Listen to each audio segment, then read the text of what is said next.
வணக்கம். ஒடிசாவை உரிய மொழி பேசும் ஒரு நபர்தான் ஆள வேண்டும். பாஜக ஆட்சிக்கு வந்தால் உரிய மொழி பேசும் ஒரு நபர்தான் ஒடிஷா நாட்டை ஆள்வார்.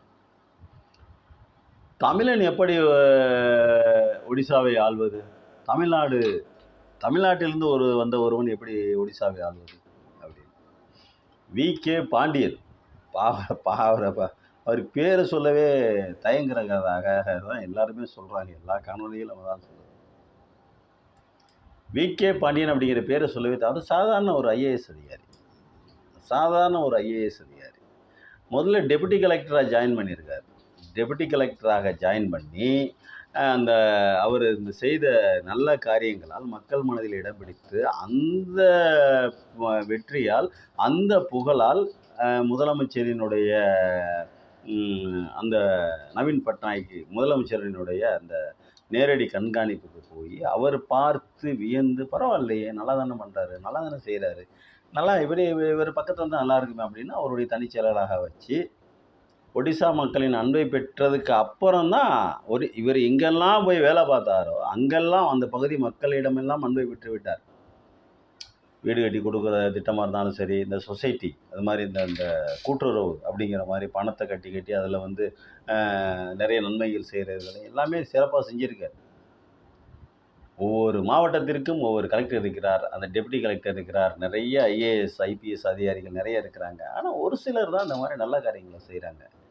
ஏன் இவ்வளவு வாய் பேசுகிறாங்களே, ஒடிசா மக்கள் தான் ஆள வேண்டும் அப்படின்னு சொல்லிட்டு சொல்கிறார் அமித்ஷா. ஏன் அவர் வேலை பார்க்குற ஊர்லலாம் அவருடைய கட்சிக்காரங்க, ஆர்எஸ்எஸ்காரங்க, பிஜேபிக்காரங்க நிறைய பேர் இருப்பாங்களா, ஐஏஎஸ் ஐபிஎஸ்? ஏன் இந்த மாதிரியெல்லாம் ஒரு காரியங்களை அவங்க மாநிலத்தில் செய்யணும்னு ஏன் தோணலை? அவ்வளவு வேணாங்க. தமிழ்நாடுங்க, கலைஞரை ஒரு சிற்பின்னு சொல்கிறாங்க, கலைஞரை ஒரு சிற்பி அப்படின்னு சொல்கிறோம். தமிழ்நாட்டை செதுக்கிய நவீன தமிழகத்தின் சிற்பின்னு சொல்கிறோம். ஏன்னா அவ்வளோ நல்லது செஞ்சிருக்கார். பெரியாரினுடைய வழியை பின்பற்றி, அண்ணாதுரை எழுதிய அந்த சட்டங்களை பின்பற்றி, அவருடைய கொள்கைகளை பின்பற்றி அவர் ஒரு கோட்டையை அமைத்தார். அந்த கோட்டை நற்கோட்டையாக அமைந்தது. அந்த கோட்டைக்கு நிறைய இருக்குது. இப்போ எல்லா மாநிலமும் இருக்குது, எல்லா மாநிலத்திலும் திட்டக்குழு இருக்குது, எல்லா மாநிலம்தான் பட்ஜெட் போடுறான், எல்லா மாநிலம்தான் வரவு செலவு பார்க்குறாங்க. ஏன் மற்ற மாநிலங்கள் தமிழ்நாடை போல முன்னுக்கு வரல அப்படிங்கிற ஒரு கேள்வி இருக்குல்ல. தமிழ்நாட்டில் அவ்வளோ ஒரு பரந்த மனப்பான்மையோடு எல்லோருக்கும் எல்லாம் அப்படிங்கிற மாதிரி எல்லா மக்களுக்கும் எல்லாம் கிடைக்க வேண்டுங்கிறது ஆரம்பத்திலேருந்தே பெரியாருடைய கோரிக்கையே அதான், பெரியாருடைய தாத்பரியமே, பெரியாருடைய கொள்கையே அதான், எல்லோருக்கும் எல்லாம் கிடைக்க வேண்டும்ங்கிறது தான் அவருடைய கொள்கை. அதே தான் பேரறிஞரின் கொள்கை, அதே தான் கலைஞரின் கொள்கையாக இருந்தார். செதுக்கினார் ஒவ்வொரு துறையாக. இந்தியாவிலே ஐடி ஃபீல்டை கொண்டு வந்தது கலைஞர் தான். ஏன் இந்த ஐடி ஃபீல்டு ஒரு பெரிய துறையாக மாறுவதற்கான வாய்ப்பு இருக்குது அப்படிங்கிறது கணிச்சு அவர் செஞ்சது. நிறைய விஷயங்கள் செஞ்சார் கலைஞர் செஞ்சது பல நூற்றுக்கணக்கான விஷயங்களை செய்திருக்கிறார். பட்டியல் தான் போடணும். கலைஞர் செய்ததை ஒரு பட்டியலாகத்தான் போடணும். ஏன் இந்த மாதிரி பிஜேபி ஆளுகிற மாநிலங்களில், வட மாநிலங்களில் ஏன் செய்ய முடியல? அந்த மாநிலங்கள் ஏன் முன்னுக்கு வரவில்லை? அந்த மாநிலங்கள் ஏன் தெளிவாக இல்லை? இன்னும் நான் ஒரு சென்னையில் ஒரு ஹோட்டலில் மேனேஜராக இருந்தேங்க. அங்கே பார்த்தீங்கன்னாக்கா நல்ல ஒரு 25 வருடம், நான் சொல்கிறது 10 வருஷத்துக்கு முன்னாடி, வேலையை விட்டு இப்போ 10 வருஷம் ஆகிடுச்சிங்க. 10 வருஷத்துக்கு ஒரு 8 வருஷம் இருக்குன்னு வச்சுக்கோங்க. அப்போயே ஒரு 20 வயது, 22 வயது, 23 வயது அங்கேருந்து வடநாட்டிலேருந்து வேலை செய்கிற வரவங்க கை நாட்டு வச்சு தாங்க சம்பளம். நான் தான் சம்பளம் போடுவேன். அந்த கடையினுடைய, அந்த ஹோட்டலினுடைய மேலாளர் யாரோ அவங்க தான் சம்பளம் போடணும்.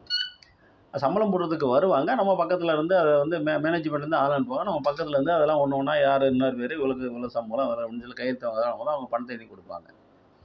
அப்படி அந்த சம்பளம் போடும்போது பார்த்தீங்கன்னா நிறைய பேர் வட மாநிலங்கள் வந்த 10 பேர் 50 பேர் வேலை செய்கிறான்னா 49 பேருக்கு கையெழுத்து போட தெரியாதுங்க. ரேகை தான் வைக்கிறான். ஏன் படிப்பறிவை கொண்டு வர முடியல? உங்களை மாதிரி தானே தமிழ்நாடும் இருந்துச்சு. தமிழ்நாடு 1967 23வது இடத்துலையும் 24வது இடத்துலையும் ஏழை மாநிலமாக இருந்த தமிழ்நாட்டை முதலாவது மாநிலமாக கொண்டு வந்த ஒருத்தர் கலைஞர் தானே. ஏன் இந்த மாதிரி தலைவர்கள் தானே உங்களை மாதிரி தானே வரும். உங்கள் மாநிலத்தில் இருக்கிற முதலமைச்சர் மாதிரி தானே கலைஞரும் ஒரு முதலமைச்சர். உங்கள் மாநிலத்தில் இருந்த ஒரு முதலமைச்சர் மாதிரி தானே தமிழ்நாட்டினுடைய அண்ணாதுரையும். தமிழ்நாட்டினுடைய ஸ்டாலினும், தமிழ்நாட்டினுடைய ஜெயலலிதாவும், தமிழ்நாட்டினுடைய எம்ஜிஆரும் அனைவரும் உங்களை மாதிரி தான். எல்லா மாநிலங்களில் இருக்கிற முதலமைச்சர் மாதிரி தானே இன்னும் இருக்காங்க. அப்போ ஏன் இவர்கள் கொண்டு வந்த ஒரு சமூக மாற்றத்தை, ஒரு ஒரு தொழில் விருத்தியை, ஒரு ஒரு ஒரு படிப்பு அபிவிருத்தியையே நீங்கள் அந்த மாநிலங்களை பண்ணலை. குறுகிய நோக்கம். எவனும் படிச்சிடக்கூடாது, ஒரு குறிப்பிட்ட ஒரு சாரர் மட்டும் பணக்காரனாக இருக்கணும் அப்படிங்கிறதுனால. அதே தாங்க பாண்டியன் அங்கே போய் செஞ்சார். பாண்டியன் செஞ்சது அரசியலுக்காக போகல. அவர் ஒரு ஐஏஎஸ் அதிகாரியாக தான் போனார். வி கார்த்திகேயன் பாண்டியன் ஒரு ஐஏஎஸ் அதிகாரியாக தானே போனார். ஏன் உங்களுக்கு ஏன் அவ்வளோ மேலே அவ்வளோ பெரிய காண்டு? ஏன் ஒருத்தர் நல்லது செஞ்சிடக்கூடாது? எவன் ஒருத்தரும் நல்லது செஞ்சால் உனக்கு பிடிக்காது. பிஜேபிக்கு பிடிக்காது, ஆர்எஸ்எஸ்க்கு பிடிக்காது, மத்திய ஒன்றியத்துக்கு பிடிக்காது. எப்படி அவர் நல்லது செய்யலாம்? அவர் என்ன செஞ்சார்? இப்போ நான் அரசியலை சேர்ந்துட்டாரா? அரசியலை இப்போ தான் சேர்ந்துருக்கார். அவர் போனது எதுக்கு? அரசியலுக்காக போனார். நான் ஒடிசா மக்களை காப்பாற்ற போகிறேன், நான் ஒடிசாவின் பரமாத்மா அப்படி சொல்லி அவர் போனார். அவர் வேலைக்கு படித்தார், பாஸ் பண்ணார், அந்த ஊர் பொண்ணை கல்யாணம் பண்ணிக்கிட்டாரு. அதனால் அங்கே வேலைக்கு மாற்றிக்கிட்டு அங்கே போனாங்க. அங்கே வேலை செஞ்சாங்க. செய்கிற வேலையை கரெக்டாக செஞ்சாங்க. வாங்குகிற சம்பளத்துக்கு உழைச்சிருக்காங்க. வாங்கலை சம்பளத்துக்கு நான் அப்படி சொல்லக்கூடாது, தப்பாக சொல்லக்கூடாது. செல்வனே வேலை செஞ்சுருக்காங்க. அந்த வேலை செஞ்சதற்கான பலன் நன்மை விளைந்திருக்கிறது. நன்மை நடக்க வேண்டும் என்ற வேலை செஞ்சுருக்காங்க. நன்மை நடந்திருக்குது. அந்த நன்மையினால் முதலமைச்சரினுடைய அபிமானத்தை பெற்று அவருடைய செயலாளராக மாறி அவரினுடைய வாரிசாக உருப்பெறுவதற்கான அனைத்து தகுதிகளும் அவரிடம் இருப்பதாக அந்த மாநில முதல்வர் நினைக்கிறாரு. நம்ம முதல்வர் நினைக்கல. நம்ம முதல்வர் பிடிச்சு அனுப்பல. தமிழ்நாட்டினுடைய முதலமைச்சர் இங்கே அனுப்பிச்சு விடல, போப்பா நீ போய் ஒடிசாவில் போய் ஆள் அப்படின்னு. இதுக்கு மேலே என்ன அப்படின்னா, ஒடிசாவை ஏன் தமிழன் ஆளக்கூடாது? எதுக்காக தமிழன் ஆளணும் நீ அமித்ஷா கேட்குறாரு. நம்ம என்ன கேட்குறேன், ஏன் ஆளக்கூடாது? உனக்கு இந்தியாவை தவிர வேறு எந்த ஊரை பற்றியா தெரிஞ்சிருக்குமா? நீ எந்த ஊர்லேருந்து வந்திருக்கீங்க? அந்த கைபர் கோனாயில் வந்த ஆரியர்கள் எந்த ஊர்லேருந்து வந்திருக்காங்க? பாரசீகம் நாடு அப்படின்னு தான் சொல்கிறாங்க. ஆப்கானிஸ்தான் அந்த சைடில் இருந்த நாட்டு, அந்த சைட்லேருந்து தான் வந்திருக்காங்கன்னு சொல்கிறாங்க. சரி, இங்கே வந்ததுலேருந்து வேறு எந்த நாட்டிலையாவது போய் நீங்கள் ஏதாவது பண்ணியிருக்கீங்களா? இல்லை. ஆனால் தமிழன் தெற்காசியா மொத்தமும் ஆண்டிருக்கிறான். தெற்காசியா மொத்தமும் சீனாவினுடைய பல பகுதியில் கிட்டத்தட்ட 100 கிராமங்களுக்கு மேலே, சீனாவில் 100 கிராமங்களுக்கு மேலே தமிழ் பெயர்கள் வச்சுருக்காங்க. உலகத்தில் இருக்கக்கூடிய அத்தனை நாடுகளிலும் தமிழன் இடம் இருந்திருக்கிறான். இப்போ இல்லைங்க, பல வருஷத்துக்கு முன்னாடியே தண்ணியினுடைய கடலின் நீரோட்டத்தை கணித்து அந்த நீரோட்டத்திற்கு தகுந்த மாதிரி படைகளை நகர்த்தி கொண்டு போய் அந்த இயற்கையான சூழ்நிலைக்கு ஒன்றி அந்த மாதிரி எல்லா நாடுகளையும் போய் அழிச்சான். கங்கை கொண்டான் கடரம் கொண்டான்னு சொல்கிறோம்ல, இதெல்லாம் கேள்விப்பட்டதில்லை. அமித்ஷா அதெல்லாம் தெரியாது. பாவம், இந்தியாவினுடைய வரலாறு அவருக்கு தெரியாது. இந்தியா முழுமைக்கும் வாழ்ந்தவர்கள், அம்பேத்கர் என்ன சொல்கிறாருங்க, இந்தியா முழுமைக்கும் வாழ்ந்தவர்கள் நாகர்கள் என்று தமிழர்கள் தான் சொல்கிறாரு. இந்தியா முழுமைக்கும் ஆண்டது அவன் தான். தெற்கு ஆசியா மொத்தமும் ஆண்டது அவன் தான். ஜப்பானில் தமிழ் பேர் இருக்குங்க. ஜப்பானில் உள்ள கிராமங்களுக்கு தமிழ் பேர் இருக்குங்க. பாருங்க, ஜப்பானில் தமிழில் என்ன எழுதியிருப்பாங்க? குடிநீர் அப்படின்னு சொல்லிட்டு ஒரு தொட்டில் வச்சுருப்பாங்க, தெரியுமா? பார்த்துருக்கீங்களா? ஜப்பான் மொழியில் இருக்கும், இந்தி மொழியில் இருக்கும், ஜப்பான் மொழியில் இருக்கும், இங்கிலீஷ் மொழியில் இருக்கும், தமிழ் மொழியில் இருக்கும். குடிநீர்னு ஒரு இடத்துல எழுதி வச்சுருந்தாங்க ஒரு காணொலியில். பார்த்து ரொம்ப நாள் ஆச்சு. இது மாதிரி தமிழ் தனித்தே உருவான ஒரு மொழி. இயற்கையோடு சம்மந்தப்பட்டது ஒரு மொழி. எந்த மொழியின் தனித்துவத்தையும் எந்த மொழியினுடைய தாக்கமும் மேலே தனித்து வாழக்கூடிய மொழி. அந்த மாநிலத்தில் உருவான ஒருவன். உலகையே கட்டி ஆண்ட வம்சத்திலிருந்து பிறந்தவன். அதுவும் பாண்டியன்.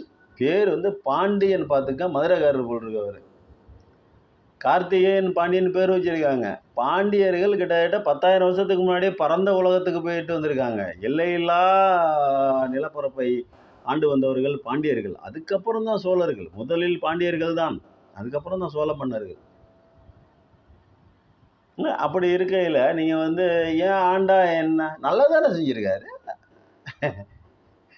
நீ அப்போ என்ன நடந்துச்சு அப்படின்னா, இப்போ இந்த பாண்டியனுங்கிறவர் அப்படியே அராஜகமாக செஞ்சு கொடுங்கோலனாக மாறி மக்களெல்லாம் சிதைச்சி, மக்களெல்லாம் சித்திரவதைக்கு ஆளாக்கி, அவர்களை எல்லாம் ஒரு மாதிரியாக படிப்பை எல்லாம் கெடுத்து குட்டி செவராக்கி அந்த மாதிரி பண்ணி அவர் தான் அந்த மாதிரி ஆளு தான் முதல்வர் ஆகணும்னு சொல்லிட்டு அந்த மாநில முதலமைச்சர் நினைக்கிற மாதிரியும் இவர்கள் போய் என்னடா இவ்வளோ கேடு கட்டவனை போய் முதலமைச்சர் அப்படின்னு தடுக்கிற மாதிரியில இருக்குது நீங்கள் பேசுறது. இல்லையே, அப்படி இல்லையே. செல்லும் இடமெல்லாம் சிறப்புன்னு சொல்லுவாங்க. கற்றவருக்கு செல்லும் இடமெல்லாம் சிறப்பு. அவர் கற்றவர், கற்றறிந்தவர். உங்களை மாதிரி தற்குறி இல்லை, உங்களை மாதிரி படிக்காதவர் இல்லை, உங்களை மாதிரி போலியான பொய்யான சர்டிஃபிகேட்டை வச்சுக்கிட்டு நான் வந்து எம்ஏ படித்தேன், அங்கே எம்ஏ படித்தேன், இங்கே எம்ஏ படித்தேன் அப்படின்னு சொல்கிறதெல்லாம் இல்லை. பொய் சொல்கிறது இல்லை. செல்லும் இடமெல்லாம் சிறப்பு. அவர் எந்தெந்த இடத்துக்கெல்லாம் வேலைக்கு போனாரோ அந்தந்த இடத்துலலாம் வேலையை கரெக்டாக செஞ்சுருக்காரு, அவ்வளவுதான். ஒன்றும் பெருசாக அவர் அடுத்த தள்ளில் இல்லை. அவருடைய வேலையை, அவருக்கு கொடுத்த வேலையை மக்களின் நலனுக்காக கொடுக்கப்பட்ட, அரசாங்கம் கொடுக்கப்பட்ட வேலையை மக்களின் நலன் கருதி அவர்களுக்கு அந்த வேலையை செய்திருக்கிறார். அதனால் அந்த மக்கள் நேசிக்கிறாங்க. அந்த மக்கள் நேசித்ததுனால அதுக்கப்புறம் தான் தெரிஞ்சிருக்குது முதல்வருக்கு இப்படி வந்து தான் நமக்கு வேணும் அப்படின்னு சொல்லிட்டு கூப்பிட்டு குறைச்சிருக்காரு. நீ எதுக்கு தேவையில்லாமல் திட்டுற? அவர் என்ன முதலமைச்சர் கேண்டிடேட் அடிச்சிட்டாங்களா? இல்லையே. ஜெயிச்சுப்பாரு. வேணா அவர் கூட நீ வந்து ஒரு தேர்தலில் ஒரு தான் இப்போ அரசியலில் தான் இறங்கியிருக்காரு போல். வேலையை ராஜினாமா பண்ணிட்டு அரசியலில் தான் முழு நேரம் வேலையாக பார்த்துட்டு இருக்காரு போட்டுருக்கு அந்த விகே பாண்டியன் அப்படிங்கிறவர். நீங்கள் வேணால் அவர் கூட போய் போட்டி போட்டு ஒரு தொகுதியில் ஜெயிச்சு நீ எங்கள் மாநிலத்தில் நீங்கள் ஆள முடியாது, நாங்கள் தான் ஆளுவோம், வெளியே போடா அப்படின்னு சொல்லு. ஒரே ஒரு தொகுதியில் அவர் போட்டி போட்டு ஜெயிச்சு பாரு. நீ வேணா ஜெயிக்க முடியாது. ஒடிசாவில் எந்த மாவட்டத்தில் போய் நின்னாலும் அவர் ஜெயிச்சிருவார். அப்படி தான் சொல்லுது அந்த அவருடைய தரவுகள், அவருடைய வரலாறு எல்லாம். அதனால் யார் ஆளணுங்கிறது முக்கியம் இல்லை, எப்படி ஆள்றாங்க அப்படிங்கிறது தான் முக்கியம். யார் ஒரு கெட்டவனை வந்து அந்த ஒடிசாக்காரன்னா வந்தால் ஒரு கெட்டவனை இருந்தால் கொண்டாந்து வச்சு ஆள வைக்கலாமா? ஆள வைக்க முடியுமா? ஏன் தமிழன் நல்லா செஞ்சுட்டு போகிறான் அந்த மாநிலத்துக்கு முதலமைச்சராகி? உங்களுக்கு என்ன எரியுது? நீங்கள் வேணால் போட்டி போட்டு நல்லது செய்யுங்க சார். நீங்கள் ஆள்ற மாநிலங்களில் ஏதாவது ஒரு மாநிலத்தில் வளர்ச்சியை காட்டுங்க சார். ஏதாவது உத்தரப்பிரதேசம் வளர்ந்துருக்குதா? பீகாரில் ஆள்றீங்க நிதிஷ்குமார் வளர்ந்துருக்குதா? மத்திய பிரதேசம் ஆள்றீங்க வளர்ந்துருக்குதா? ராஜஸ்தான் ஆள்றீங்க வளர்ந்துருக்குதா? எந்த மாநிலத்தில் 17 மாநிலத்தில் நாங்கள் பல்லு குத்துறோன்னு சொல்கிறீங்கல்ல, 17 மாநிலத்தில் ஏதாவது வளர்ச்சி, ஏதாவது ஒரு மாநிலத்தினுடைய வளர்ச்சி கொஞ்சம் மேம்பட்டுருக்கா? இல்லை இந்த லட்சத்தில் டபுள் என்ஜின் வேறு சொல்லுங்க. டபுள் என்ஜின் அரசு, டபுள் என்ஜின் கவர்மெண்ட்டு. இதெல்லாம் வெக்கமா இல்லையா சார் சொல்கிறதுக்கு? ஒரு இன்ஜினே வச்சுக்கிட்டே சிறப்பாக ஆளலாம், டபுள் என்ஜின்னா ரொம்ப சிறப்பாக ஆளலாம். ஏன்னா ஆனாலும் நீங்கள் வந்து எந்த சிறப்பையும் காட்டலையே உங்களுடைய நீங்கள் ஆளக்கூடிய மாநிலங்களில். பொறாமை, அவ்வளவு பொறாமை. தமிழனை வந்துடக்கூடாது அப்படின்னு, தமிழனை திருட்டு பயங்கிறது. தமிழ்நாட்டு பூரி ஜெகநாதரனுடைய பொக்கிஷ அறையின் சாவி தமிழ்நாட்டுக்கு சென்று விட்டது என்கிறது. தமிழக திருடர்கள் என்பது தமிழ்நாட்டுக்கு வந்தால் அப்படியே வேஷம் போடுறது, திருக்குறளை பேசி கொள்வது, முன்னாடி இருக்கிற மக்களை அக்கரா முதல எழுத்தாளா அப்படின்னு பேசுறது. அங்கே போய் தமிழனை போய் திருடங்கிறது. மத்திய பிரதேசத்துக்கு போனால் அந்த ஒரு காரணத்துக்கு பேசுறது, பக்கத்து மாநிலத்துக்காரனை திட்டுறது. உத்தரப்பிரதேசத்துக்கு போனால் உத்தரப்பிரதேசக்காரன் உங்களை மாதிரி வருமா அப்படின்னு சீமான் சொல்லுவார் பார்த்தீங்களா? கரெக்டாக அந்த பிரச்சாரத்துக்கு போனோன்னே அந்த பிரச்சாரத்துக்கு போவார் பார்த்தீங்களா? இங்கே அங்கே தான் கோயம்புத்தூர் பிரச்சாரத்துக்கு முதலில் வந்தவர்கள் முதலியார். ஏன்னா அங்கே முதலியார்கள் நிறையா இருக்காங்க. இப்படியெல்லாம் கேடு கட்டவங்க நிறைய பேர் இருக்காங்க. அந்த கேடு கட்டவங்களை பற்றி நம்ம பேசக்கூடாது தான், தரம் கெட்ட மனிதர்களை பற்றி பேசக்கூடாது தான். இவர்களும் தரம் கெட்ட மனிதர்கள் தான். என்ன பண்ணுறது? நாட்டை ஆள்றாங்க, பேசாமல் இருக்க முடியாது, பேசி தான் தீர வேண்டும். நன்றி, வணக்கம்.